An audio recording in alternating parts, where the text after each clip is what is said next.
Hello, my name is Clive Corcoran and welcome to my YouTube channel, the Corcoran Codex. And as can be seen, what I do here is look at critical ideas and episodes in the world of global finance.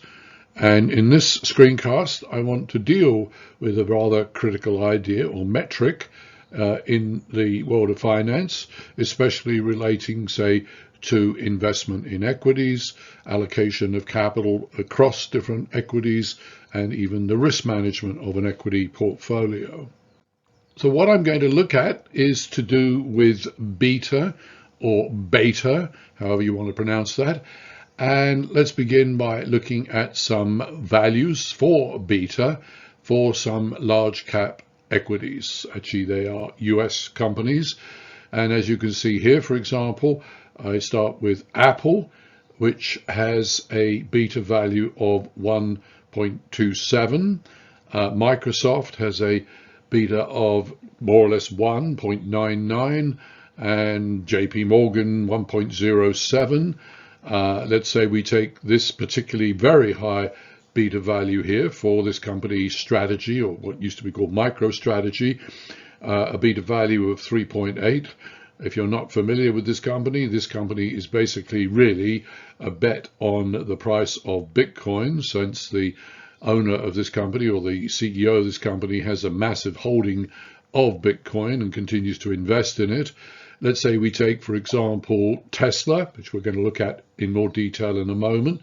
This has a beta value currently of 2.39, and this to give a couple of smaller beta values. You can see here Procter & Gamble, consumer staples company, with a very low beta, relatively speaking, of 0.41. And this is a gold mining company, Newmont, which has an even lower beta value of 0.32. Now, it's important to point out that beta values, these ones over here, are not constant. They change over time. The values I've given here are accurate as of the middle of 2025 when this is being recorded, but they will change over time. They don't change dramatically, and it is necessary, if you are a portfolio manager, to recalculate the beta of individual equities, or indeed the beta of a portfolio of equities, on a fairly regular basis.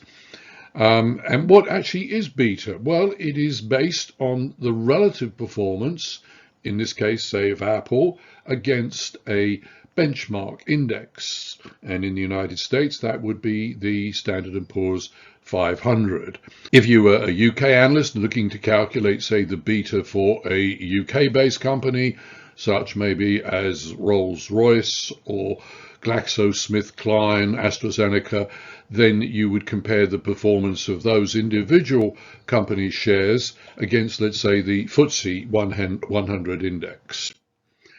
So how is beta actually calculated for, let's say, an individual company's shares, or indeed a portfolio of equities? What I'm going to describe then is the process based on linear regression. Linear regression can be done easily within Excel, but we need some data to get the process up and running. So here's what I have done. In this case, I'm focusing on the price performance of Tesla, and I'm comparing it to the US benchmark index, the S&P 500. I'm actually going to use the SPY ETF as a proxy for the performance of the index. And here you can see, starting at the beginning of 2024, I captured the closing price for SPY in this case, and similarly the closing price for Tesla on that same day. And then on the second day of 24, I captured the price, and now I'm able to calculate what's known as the daily return, essentially the up and down movement between day one, day two. You can use percentages or you can use logarithms. So what you can see is that I captured the data for the entire year of 2024 You can only see some of it over here. I actually counted the number of returns, which comes to 252 in this particular year, very often would be, and this obviously reflects the fact that we take out the weekends and the public holidays.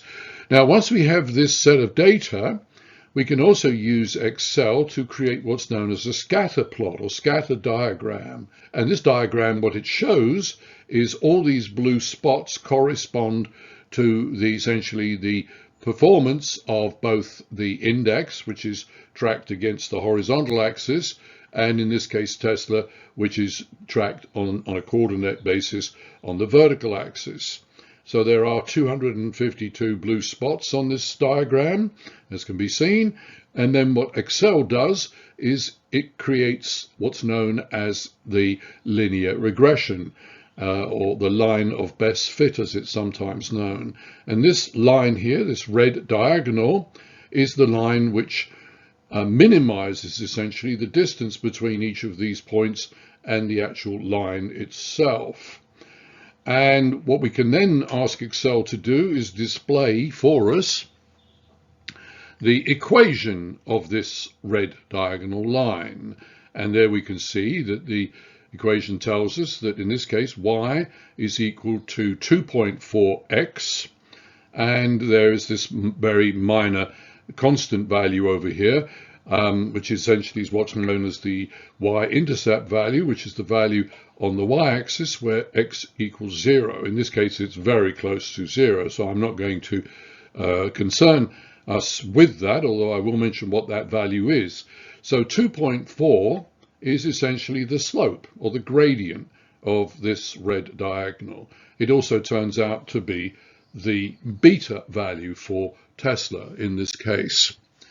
So we don't even need to go to the trouble of creating the scatter plot and so on. We can simply use built-in Excel functions that will return to us the values that we need. So for example, there is a function in Excel which is called slope, and you plug in the two arrays, in this case for the Tesla data and the SPY data, and it tells us that the slope or the gradient is 2.4, as we just saw. That value then, the slope or the gradient, is the beta value for Tesla. And the other value, the y-intercept value, which I mentioned, which is in this case more or less 0, is also a very important metric in quantitative finance known as the alpha.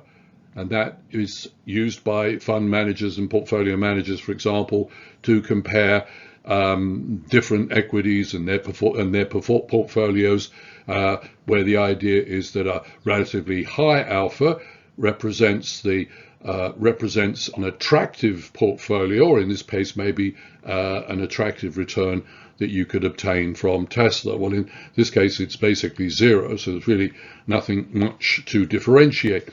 So in this case it's close enough to 0. Now there is another way of calculating beta, which is to take the standard deviation for all the Tesla data and divide it by the standard deviation for the market data, which in our case is the data for the S&P 500 as reflected in the SPY ETF. You can use Excel to calculate those, and then you multiply that by another useful function in Excel, which calculates the correlation between these two sets of data for Tesla and for the market. And if you multiply all that out, you find that the beta is exactly the same as it is up here. So there are two methods essentially for calculating beta. One is based on the linear regression idea, and the other, which is very related in many ways, has to do with the correlation multiplied by the difference in the standard deviation between the Tesla data and the market data. Once we've now established this beta value and know how to calculate it, we can then put this into the context of a cornerstone idea in quantitative finance known as the capital asset pricing model, or CAPM. And what I want to describe now is briefly how this model, the CAPM, actually is useful and is used widely in, say, portfolio management, portfolio theory. So let me turn to the diagram over here on the right. Now, as you can see, we have on the horizontal axis here, we have beta, what we've just been talking about.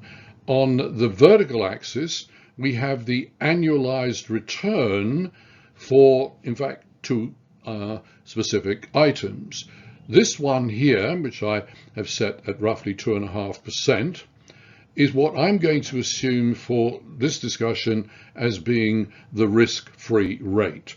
The risk-free rate, there's quite a lot of discussion about this in finance, but let's just assume, for example, that is the yield on a 3-month Treasury bill. The 10% value here is the return that's going to be supposed or assumed with regard to the return on, say, the equity benchmark, a portfolio broadly based of equities. Historically, it has been shown that 10% on an average annualized basis is a fairly good assumption for the return on equities. Now, as you can see, we can also from this calculate what we call the market risk premium.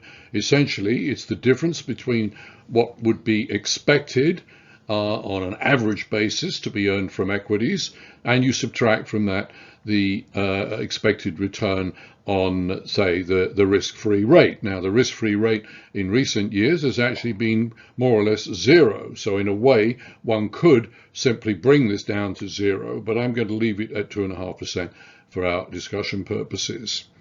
And this value here is known as the market risk premium, which is the excess return earned above the risk-free rate by taking on the risk of owning marketable securities. So the beta on the horizontal axis actually drives what one should expect to earn, or what one should expect as the return from owning different kinds of equities. So to keep it relatively simple, let's supposing we have a current beta value of 1.25, which is pretty close to the value, say, for Apple. Now, if we move over to here and we move all the way up to this red diagonal, it gives us essentially what the expectation, based on this idea of what's called the Securities Market Line, as to what the return for Apple will be, say, on average over the long haul. And essentially we'd go all the way up to here and read across. Now, it makes life actually somewhat simpler if we assume that the risk-free rate is down here at zero, because in essence what the beta value is saying is that if you own, say, shares of Apple, or an equity that has a beta of 1.25, you multiply 1.25 by the market return, the 10%, and then you should expect to earn 12.5% as the annualized average return for, in this case, let's say Apple. Now, of course, what is also implicit in that is that if the equity market is going down, let's say by 10% in a particular year, then one should also expect that the Apple shares should actually drop by 1.25 minus whatever that loss is. Let's say the loss is 10%. One should expect to lose in that particular year 12.5% on your Apple shares. Now, you recall from the discussion we had on the regarding the calculation of beta that Tesla was sitting at around 2.4. So in that case, we would need to multiply the 10% by 2.4. If the market performs well and let's say goes up by 10% in a particular year, and we have Tesla shares, we would expect those to go up by 24%. And likewise, if the market is not behaving well, for example, as it has done during 22 and part of 23, then in fact the Tesla shares should go down by 2.4 times what the overall market, the S&P, does. Now, that gives rise, that discussion that I had just on the last diagram, to what could be called the equation of the securities market line. And here it is on the screen. So it says the expected return, on average, essentially what that means, is the risk-free rate plus a multiple in this case beta, of the equity risk premium, the market risk premium that I mentioned. That is in brackets there. That's the risk for the market minus the risk-free rate. And the equation says RE, the expected return, is equal to the risk-free rate plus beta multiplied by this equity risk premium. Now, just to simplify matters, as I indicated a moment ago, let's assume, and it is not an invalid assumption because it actually has been the case in recent years, that the risk-free rate is zero. So we can eliminate that term, we can eliminate that term, and we come up with the very simple equation, which is that the expected return is simply beta multiplied by the market return, the 10% value that I have been discussing on the last slide. Now, some of the implications of this whole discussion have to do with, for example, if you are a portfolio manager or an investor and you're constructing a portfolio and deciding which particular equities to allocate capital to, you can use beta and you can adjust beta of the overall portfolio in line with your current outlook on the on what the equity markets are likely to do, let's say over the coming year or several months. If you're bullish, the fund manager believes that the overall equity market is underpriced. The best way to increase returns then in the short term would be to increase the beta of a portfolio. Relatively high beta stocks will outpace the overall market on the upside, as we saw. So you can see Apple going up 1.25 times more than the market, Tesla 2.4 times more than the market. On the other hand, supposing as an investor or portfolio manager you have a bearish outlook, high beta stocks are then not the place to be if the market is about to enter, say, a significant correction. So what could you do? Well, if you're allowed to, say as a portfolio manager, you could sell short high beta shares. You could also reduce your exposure to equities in general. You could raise cash, or you could rotate into lower beta equities. And of course, the other possibility is to use various hedging instruments, such as futures contracts, which have been discussed elsewhere. And this enables you to keep the portfolio of assets or equities constant, and then you manage your risk by using hedging instruments such as futures and options.